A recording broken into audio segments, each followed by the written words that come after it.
My name is Josh Reniff and I'm the founder of Joy Resolve. We look to create joy through tangible experiences without unnecessary harm to nature.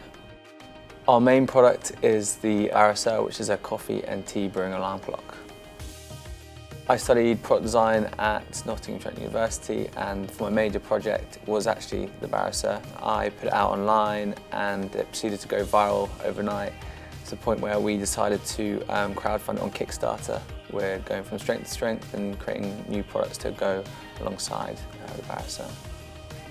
Joy Resolve has been using Amazon Launchpad for about a year to date now. What appealed to us about using Amazon Launchpad was gaining further exposure as a brand and getting that support from Amazon. Getting access to A+ content is something that's really good as well to make your brand look way more credible online.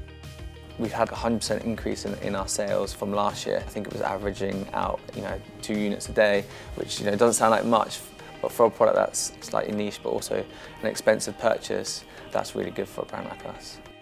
Amazon as a platform itself is something that everyone should be considering in the world of e-commerce, and you'll be able to get so much support with the awesome team at Launchpad.